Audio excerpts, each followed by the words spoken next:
In this video, we're going to discuss the conjunction symbol, which is this caret, and we're going to discuss its semantics, that is, what it means in FOL. Let's take a look. All right, so just as we were saying, this caret symbol right here, that is our conjunction symbol in FOL. It reads as and. So if you come across a sentence such as this,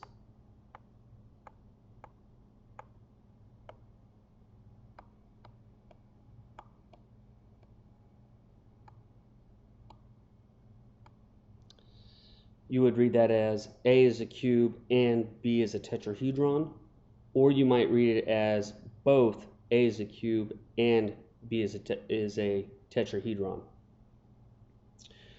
So in terms of its meaning, it loosely corresponds to these types of words in English. Unsurprisingly, and, but also, and these specifically right here, these three, you might find surprising that that they get treated similarly as the English and in FOL, because when you say some sentence but and then some other sentence, some other clause, what the but or what the yet or what the however, it suggests that maybe the information that comes afterwards is a little unexpected, given what the information before it. So maybe you would have thought that given the information before, that the information coming afterwards is false.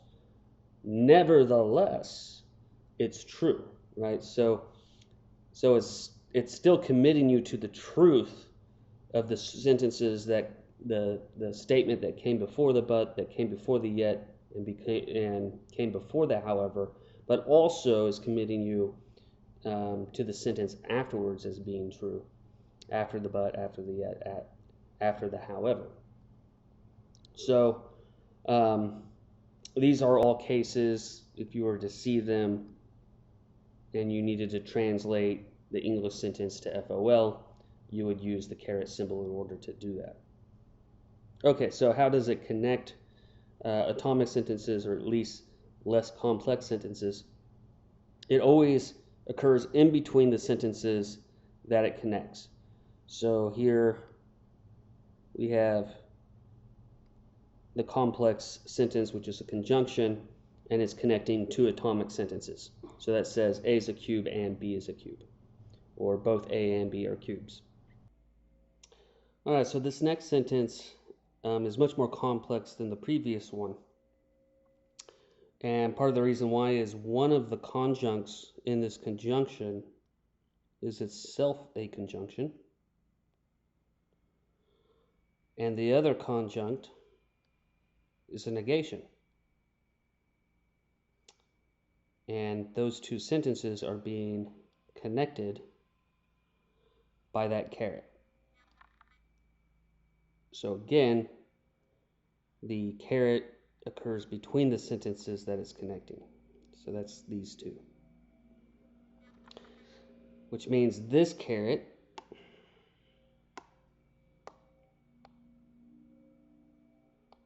is connecting this negation and this atomic sentence. Okay? So a sentence like this, the way that it reads is unfortunately rather cumbersome.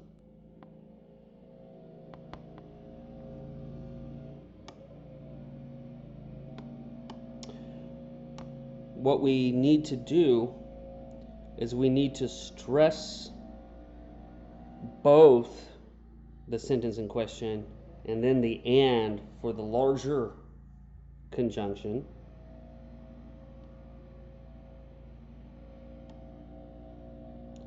But we're also going to have to mention the both and the and here when reading this sentence.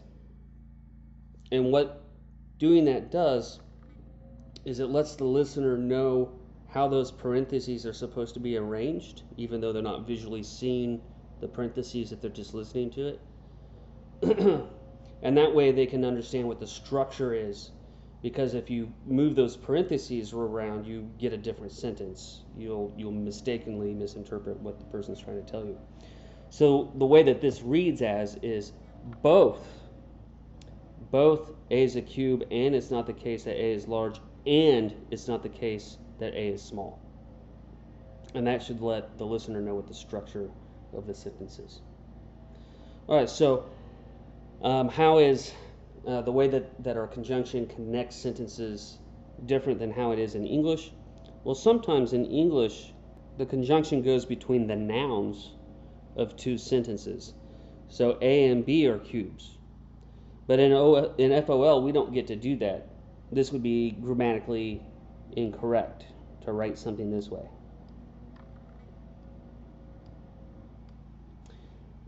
Where this is our caret. That's grammatically incorrect. That's nonsense. That doesn't mean anything. Instead, the way that we have to write it in FOL is A is a cube, and we just have to write the whole other atomic sentence out. B is a cube. Okay. We get a similar thing here, except the conjunction is implied. So we have C is a large cube. So our conjunction is implied because we have two properties that's being asserted of C. So again, we can't do something like this.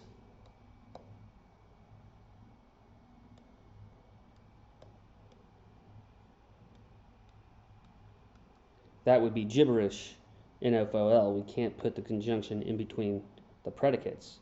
Instead, we actually have to put them in between the two sentences that are being conjoined.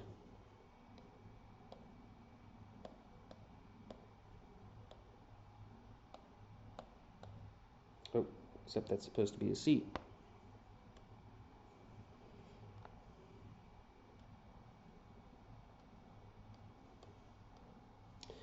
So that's how we'd have to do it in FOL.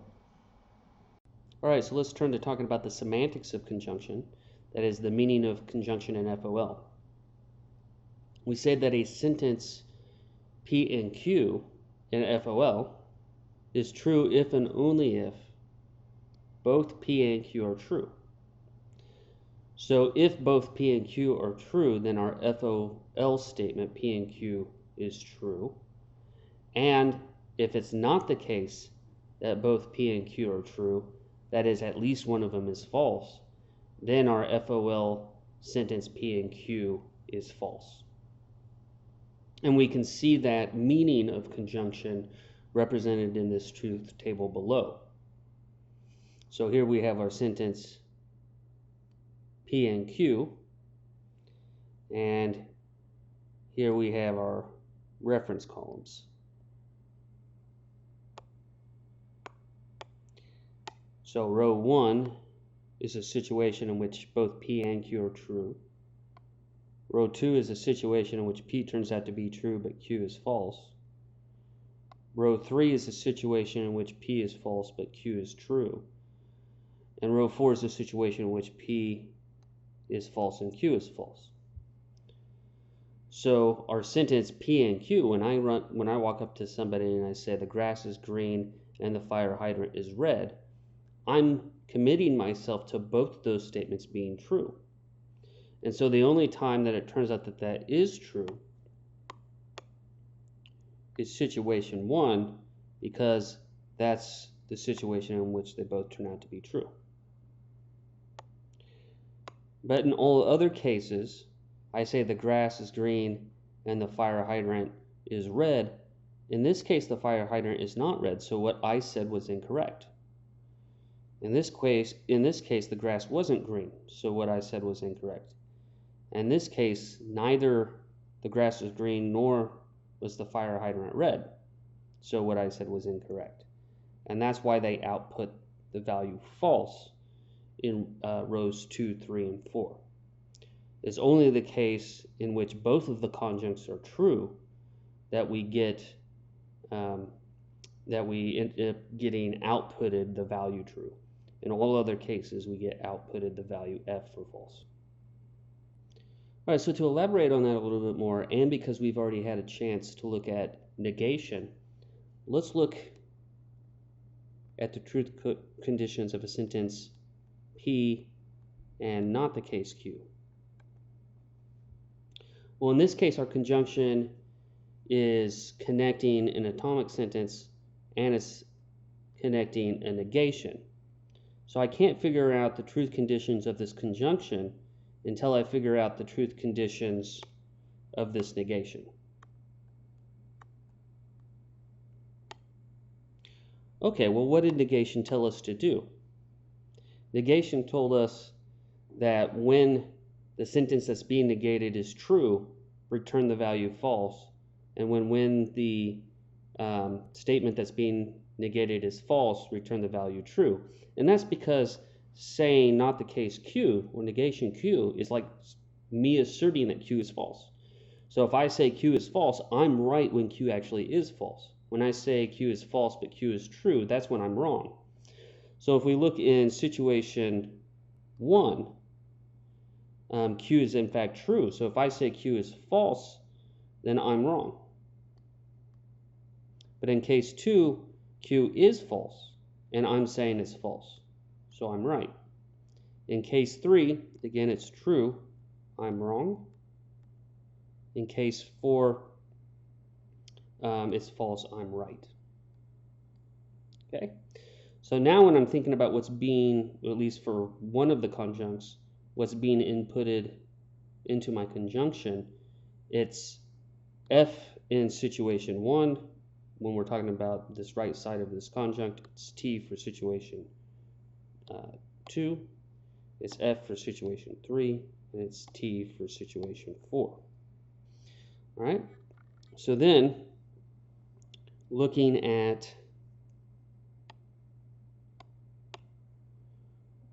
the P's, since there's no modification of this P in this sentence, we know that it's just going to be the same thing as what the reference column is.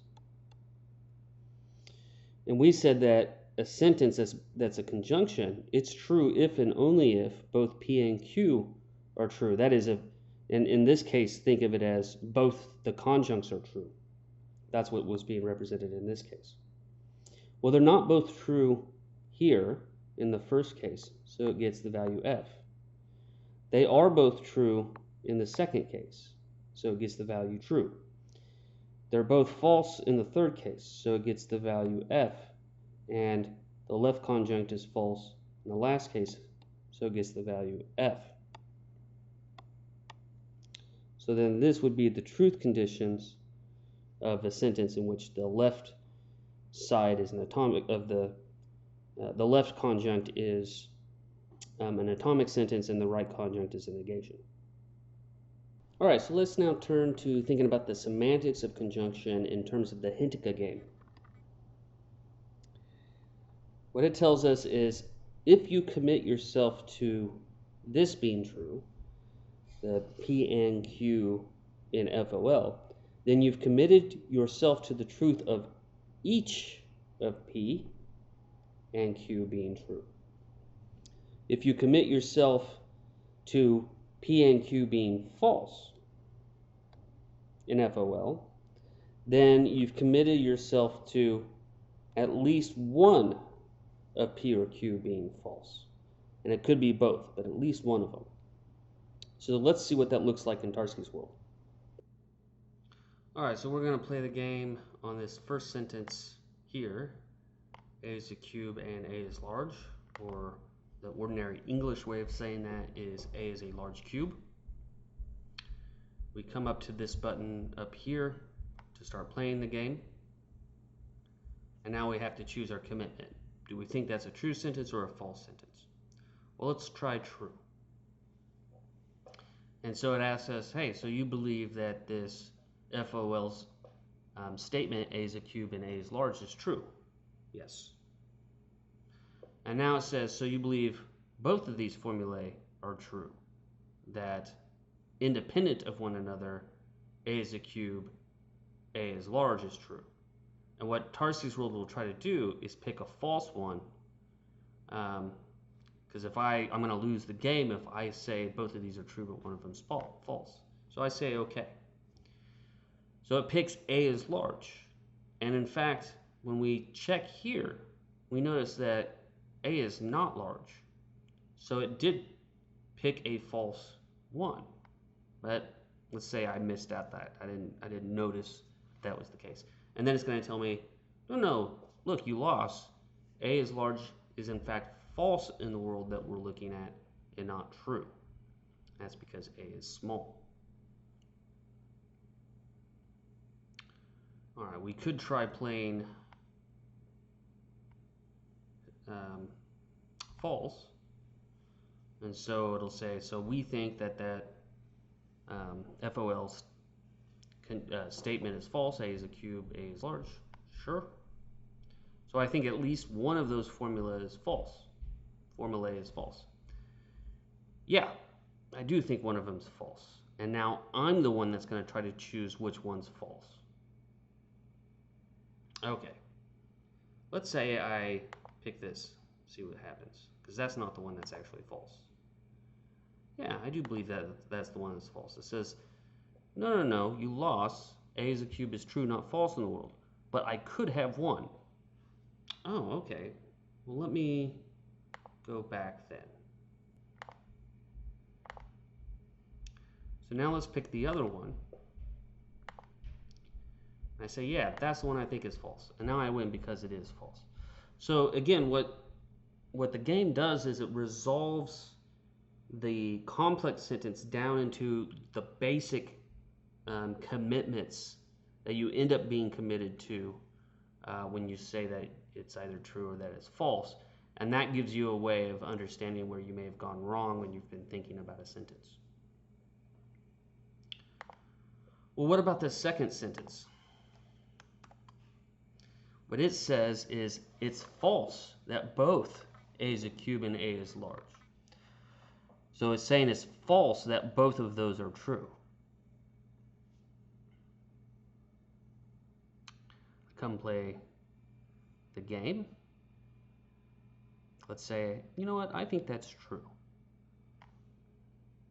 I think this negation is true. Well, if that negation is true, then I'm going to have to think that A is a cube and A is large as a sentence is false. Okay, I do think it's false. So I believe that at least one of these formulae is false. Yes, I do. We know which one that it was, specifically that A is large. I think that's false in this world. I win because it isn't false. All right, so the last thing to talk about before wrapping up is that the sentence P and Q, the conjunction of P and Q and FOL, doesn't carry pragmatic implicatures, whereas the English conjunctions often do. So for instance, in an English conjunction, it's oftentimes the conjunct that comes first in that conjunction there's this pragmatic implicature that happened first in time, and then the conjunct that happens afterwards did not. So you think of the following case. If somebody told you, this morning I took a shower and got out of bed, that would sound really weird to you because the image that it evokes is that the person takes a shower while still in bed and then gets out while making their bed a mess, all soppy wet, right? So you're likely to think that either whoever told you that is really up to strange behavior, they act very strangely, or what they said is false. But in FOL, that temporal dimension does not get in. All that matters, it doesn't matter which of the conjuncts come first. In FOL, all that matters is that both of the conjuncts are true for the conjunction to be true, or for the conjunction to be false, that at least one of its conjuncts is false. So we lose that pragmatic implicature. All right, that wraps up this video on the conjunction symbol in FOL and its semantics, what it means in FOL. I hope you found it useful.